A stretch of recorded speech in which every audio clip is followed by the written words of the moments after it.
This week on the Deep Leadership Podcast. And the ones that have failed or the ones that have struggled are the ones that continue to stay deep in the weeds or the fray, right? And the ones that kind of rise above it have been successful.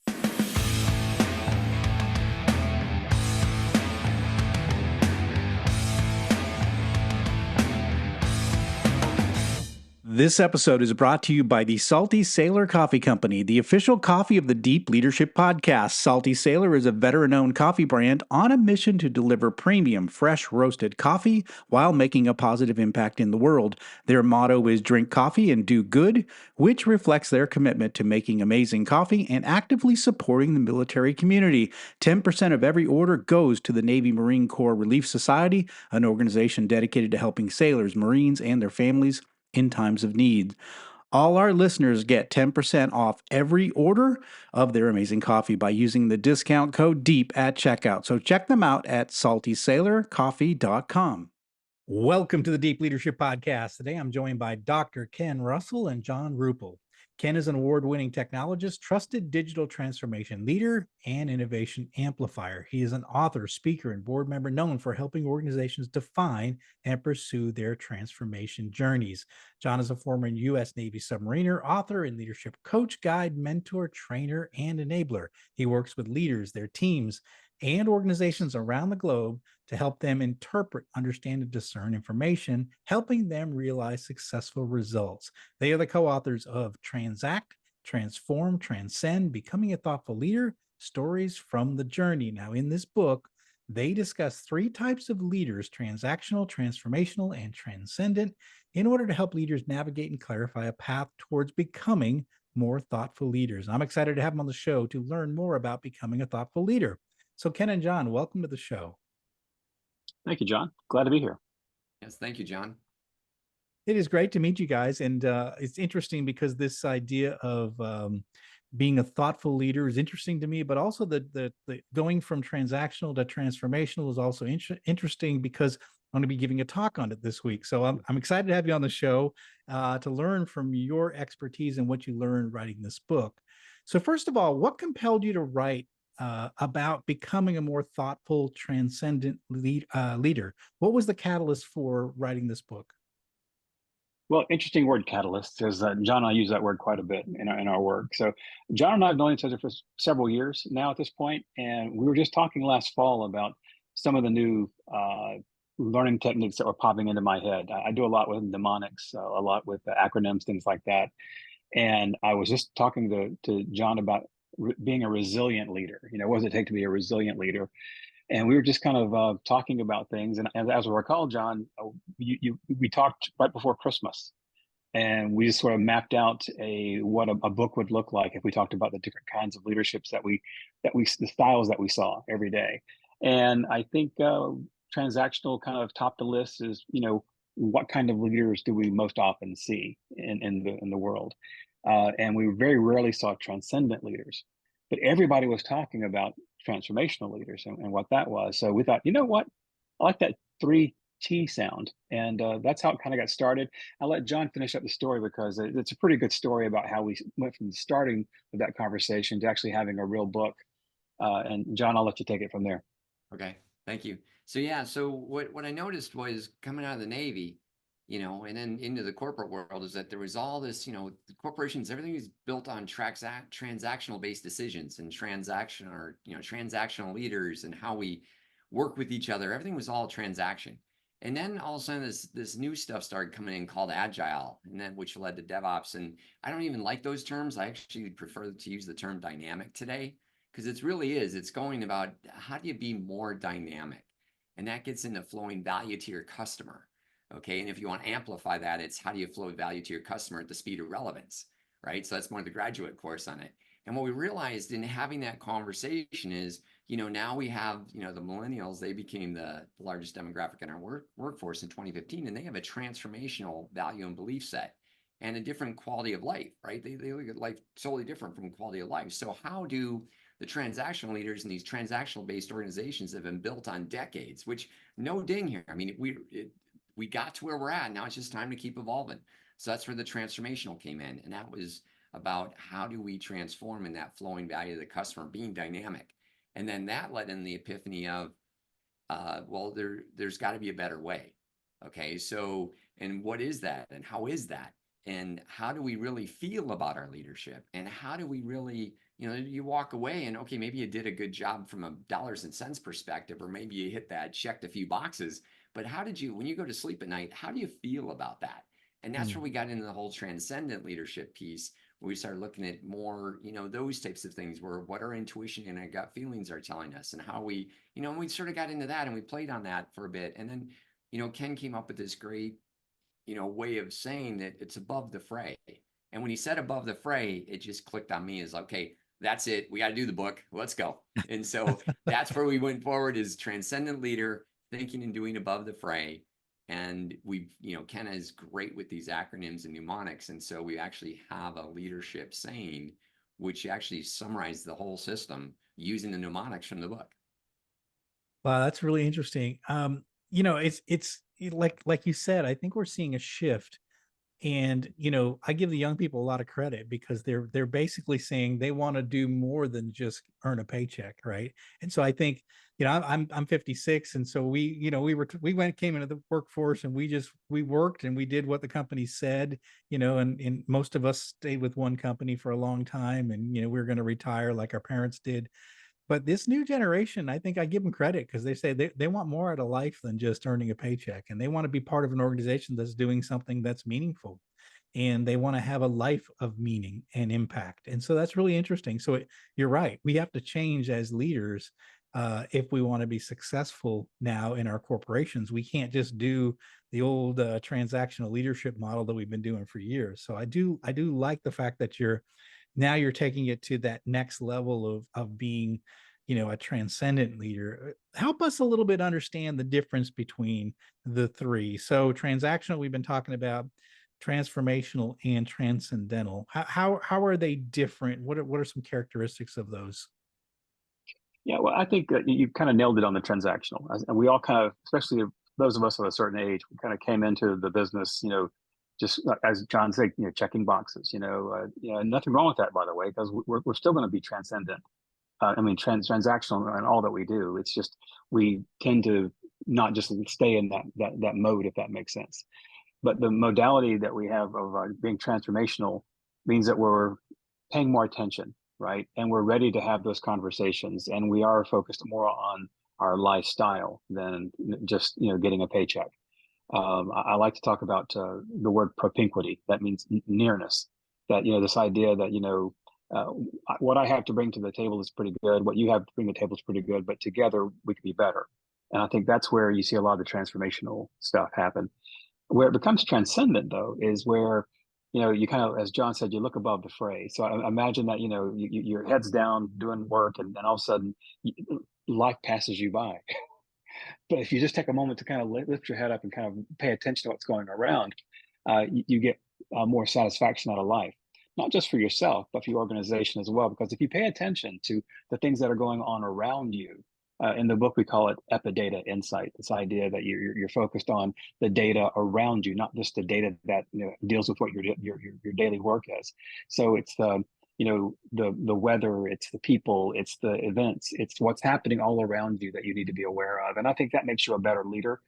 And particularly, and I'll toss it over to John for some comment on this one too, but if you're in a leadership position and you're not paying attention and you're not walking alongside of your team, then you're missing out. And I think that's what the transcendent leader really is good at, is just being aware and having that awareness of what's going on in your organization. Yeah, and the key thing that, thinking about transformational to transcendent. So, like we said, we got transactional. I think everybody understands that. Transformational, what people may not realize about transformational is that there's 4 core elements of transformational leadership. And those 4 core elements make a systematic approach where you can eliminate 80% of the failure rates for why projects fail due to lack of communication, lack of leadership, all the key buzzwords that you use there of, why things fail. And that's why transformational leadership is so powerful, is because you're creating a vision, you're communicating the vision, you're then getting buy-in and starting to execute around that vision, and then you're sustaining the commitment to that vision, making that vision a reality. And so that's transformational leadership right there. And then, so now as you're working in that and you're doing that, transformations, we do that. That's big changes, right? People think of that as, okay, I'm going to transform. It's a big change. Well, then, Ken, enlighten me on this word discernment. And, and he said, John, it's not about the big change always. You got to, don't try to hit a home run every time. What about the small changes? And I started thinking about that. I'm like, oh yeah, okay, that's more power. So discerning is how you become above the fray. And in order to discern, you have to have wisdom. And in the book, we have a data model, which we go insights to wisdom to discernment at the end. And so you follow that data, the evolution of your ability to understand data and process data yourself internally and externally around you with folks around you, your team. And you guys start discerning and using your wisdom. Now you're in this area now. It's all about the flow and what's going on around you. And it's not really the politics anymore. It's not the ideology. And that's what I like about flowing value to your customer is that you get above all that stuff out there. We'll call it noise, the fray. Don't want to be negative about it, but there's a lot of not a good stuff going on, right? So keeping it positive, it's how do you discern then to leave all that behind and get to that better place so that you're a better person, your people are, in a better state of mind, more balanced. Really, what really matters in life, what really counts, and then from there, that's where you're working with your customers now. And so that's where that discernment versus transformational is that, as Ken would say, it's that just that few degrees change. And that's what the stories are. In the book, we have the vignettes or the stories. And that's what you're going to see is that we actually, through the storytelling, we show examples of what does that really mean in real life situations, and how did we experience it, in ourselves. And that to me is, I would say, how I'd sum up those three. That makes a lot of sense. You talk about the fray, and I like to think of it as that there's many leaders that like to be in the fray. They find value in, being a part of that, of whatever's happening, working in the business, not on the business, right? So they like being deep into the details, right? And so you're saying that really, if you want to, really be transcendent as a leader, you've got to be able to get above that and see that. Oh, sure. It's, Yeah, I think, and you pick up a great point too with that. And, I've got leader friends of mine who've been, and again, I've been very fortunate in my career to have been a CIO and positions where I've had, leadership positions. And the ones that have failed or the ones that have struggled are the ones that continue to stay deep in the weeds or the fray, right? And the ones that kind of rise above it have been successful. And I think part of that is, and I'll give you, and John mentioned the stories too. We call stories from the journey in the book for a reason, because we take that little sidestep to talk about some of these examples. And one of the examples that I can share with you here is that there was a really great technology leader that I knew years ago, and he knew what he was doing. He knew how to get things done. But when his company got acquired by a larger company, he'd never worked in a larger corporate kind of environment. So he was used to doing the same thing, expecting those results. But when he worked for this larger company, it wasn't the same. So he basically alienated most of the company by creating what we would call a SWAT team or a special weapons and tactics team to solve a single problem. But by doing that and focusing on that, he just avoided and missed everything else. He wasn't even aware that it was there. So that's what can happen if you kind of stay in the weeds. Maybe you're an effective leader for a certain size company, but if something changes and you're not able to change with it, then you can cause a lot of problems for your organization. yeah, that makes sense. John, you were, Navy submariner, right? And I often talk about the commanding officer has a very unique responsibility, and if you're in a situation where you're in battle stations, you've got maybe an enemy close by, there's a lot of things happening. And if you're deep in the fray, you're not going to be able to see the big picture and kind of rise above that and look at the tactics and what's happening. Why guys like me who were junior officers, we were in the fray, but you have to sort of get above that if you just want to see that big picture, that tactical picture. Otherwise you're going to get lost, right? So I think that is a good example of the idea of getting above the fray. Yeah, and I mean, a great example that actually is the military is from my deep submergence days. So this picture over here, I'm in front of Jason, which is Woods Hole's Huey's deep sea vehicle that I helped, work on and for many years of my life. And one day, Jason went missing. He got off the tether. And so we were out there in the middle of the ocean, and one of those folks that, Dr. Bob Ballard, right? He was expedition leader. He was above the fray, and he started tossing 2x4s over the side of the ship. And I was sitting there thinking to myself, what's he doing? Why is he doing that, right? Sure enough, half hour later, he was doing that to get drift rate. And so basically working with the captain and the first mates in the bridge and everybody hands on deck, let's get the binoculars up. I mean, from a transponder, sonaring, we could have, we did have some navigational ability till the transducer popped above the surface of the water. Now all of a sudden it's a floating, right? We don't have communications anymore. So that would design change, right? So the next dive, of course, we put the transducer upside down, pointing down the water. So if that ever happened again, we learn from that. But again, it was Dr. Ballard's ability to stay above in that big picture. We lost, but then we found Jason. So that to me is a great example of, at sea of, this philosophy being put to work. Yeah. Well, everyone's running around there like with chickens with their heads cut off, but there's one guy that's staying calm and throwing 2x4s over the side. I'm like, okay, what's he doing? He knows what he's doing. Because I was navigator at the time. Tom and I were navigators, and we're just like, they grabbed us, said, you guys get up there. We got an issue. Okay, we're on it. We're sitting there doing the ping times, doing manual calculations to the computer, all that stuff, making sure, okay, we know we can get us within a ballpark, but once that hits the surface, guys, it's all hands on deck. And we were getting close to evening. That was the other thing. So, right at dusk, right when that sun was starting to drop down is when we found it. So it all worked out in the end. Wow. Yeah, you don't want to lose an expensive piece of equipment like that in the ocean. So in the book, you talk about acronyms, mnemonics. You've got several that you use. Maybe you can talk us through some of them. One of them is lead, one is dent, and one is candid. Do you want to maybe walk us through some of those and what they mean? Sure. I think there's several, right? So, but lead is special because lead happened while we were writing the book. I didn't come into the book writing process with lead, but John and I were just talking, and I came one day and said, "Look, this works," because we had one that was called listen. Because that's what you do as a leader. You listen, and that's learn, interpret, shape, transform, evolve, and nurture. Okay, so that's listen, and we came into the book with that, and that's a strong one. I said, but what if we added that to another? That's just a building block. So L in lead became listen.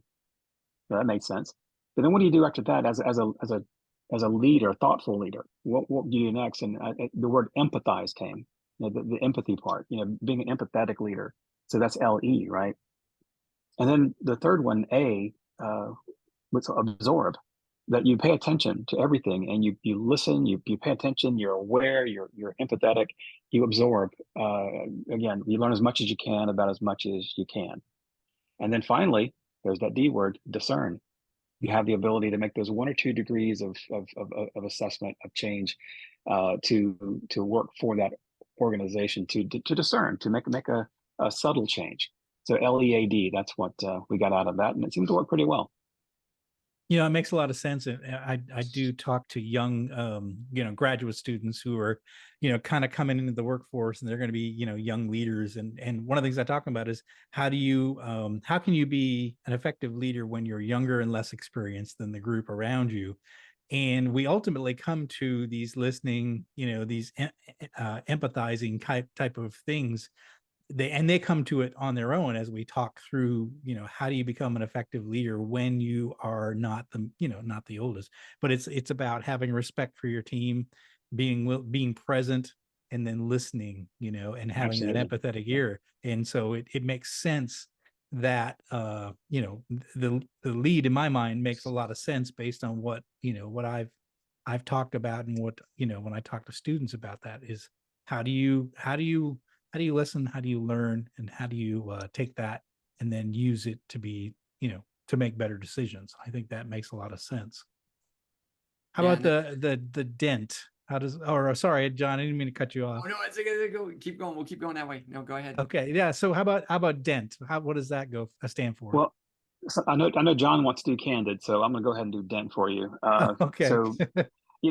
So I've been involved in teaching, training, education all my life, as well as technology. So I'm sort of one of those people that kind of exists at that nexus of people and process and transformation and technology, right? So one thing that you learn very quickly is that when people learn, particularly adults who have gotten kind of past that primary, secondary school phase of their lives, it's harder for an adult to learn. It's harder to get new knowledge into the brain.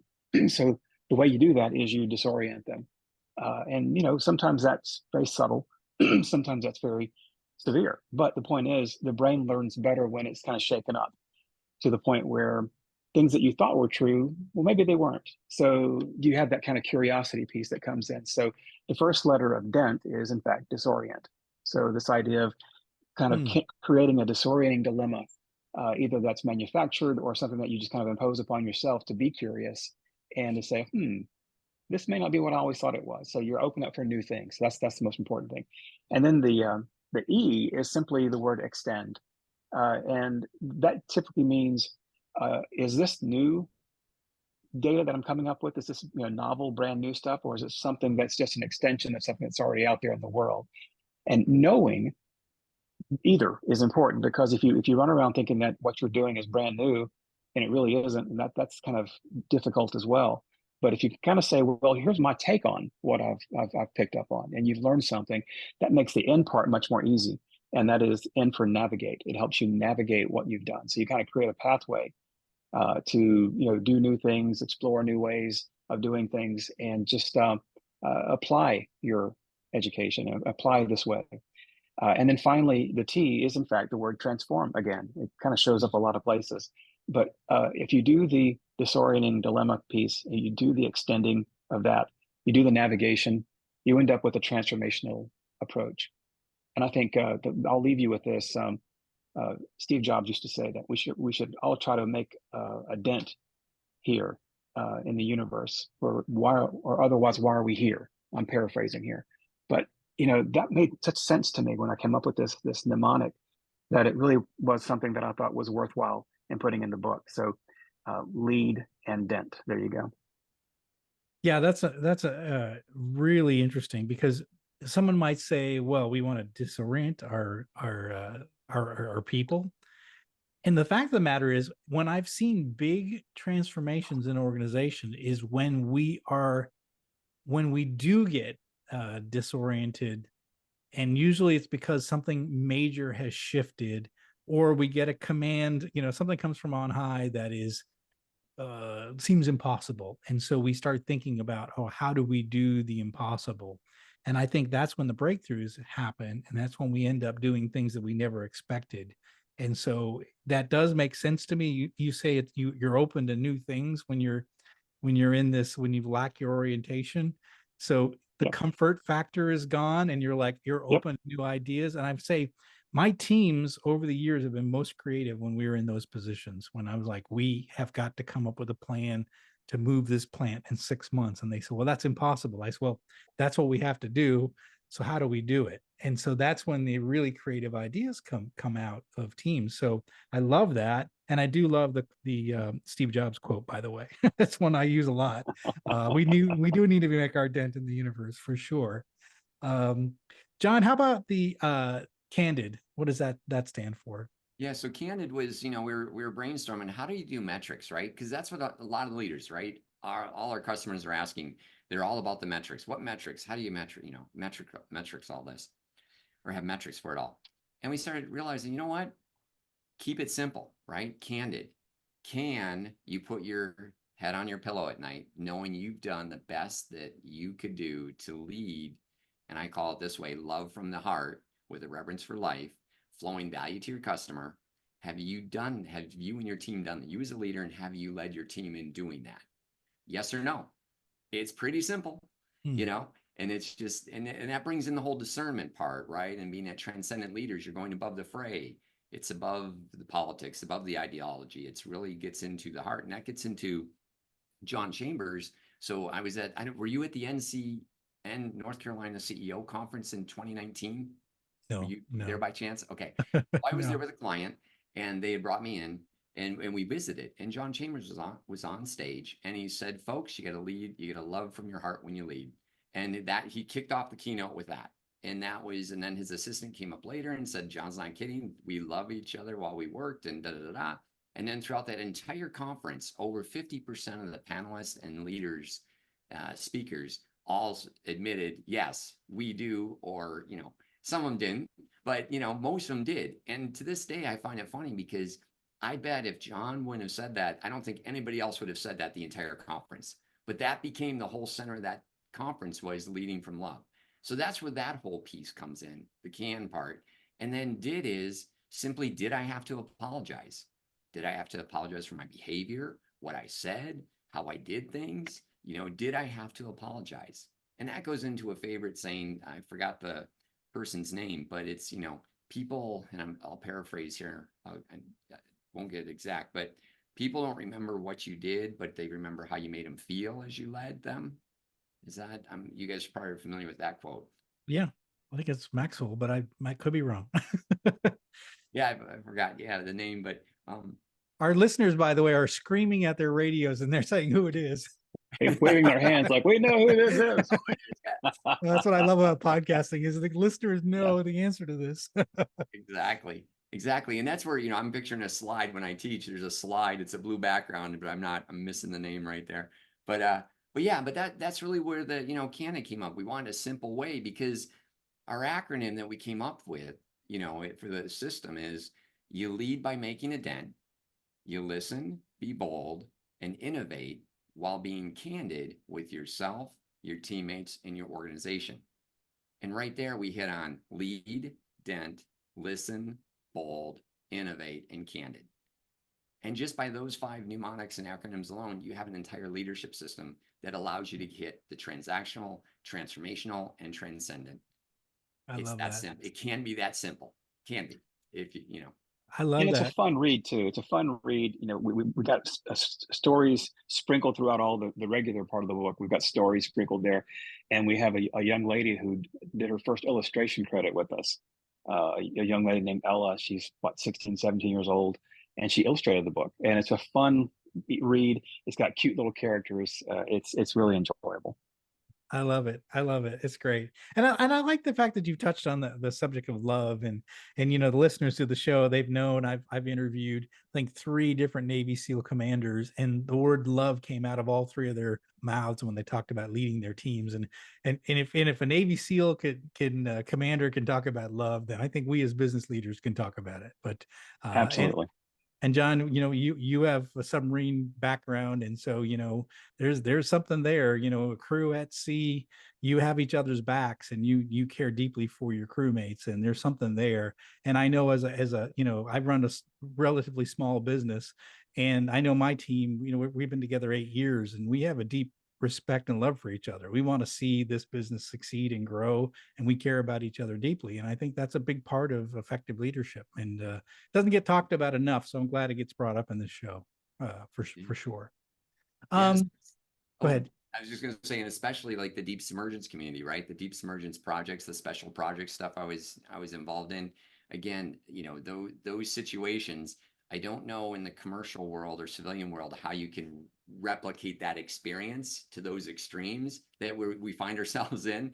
But it was just looking over, I love you, man. I got your back. That's really from that right there. It's like, how do we personify that in today's corporate world? That's really the challenge here.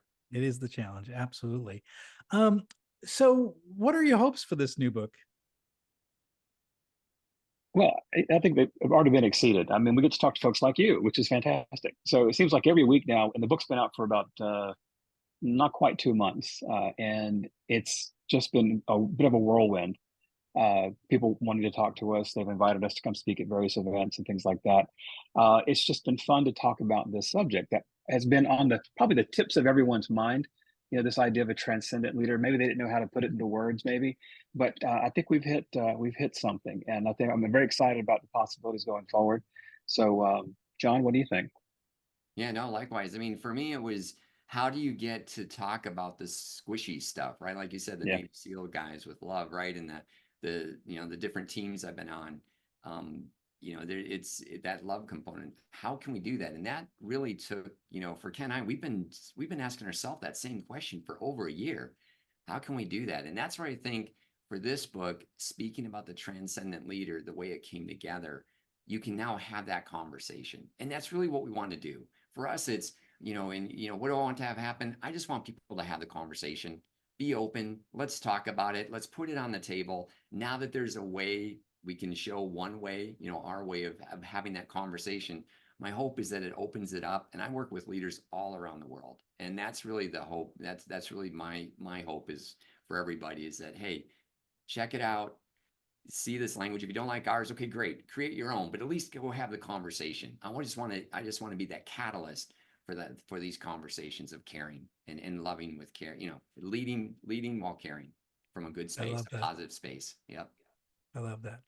Well, what final message would you like to leave with our listeners today?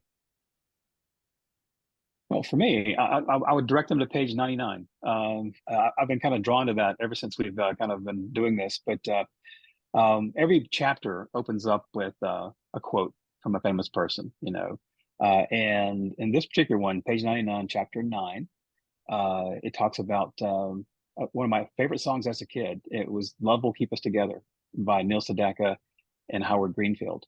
The popular version was, of course, "The Captain and Tennille." You probably know that song.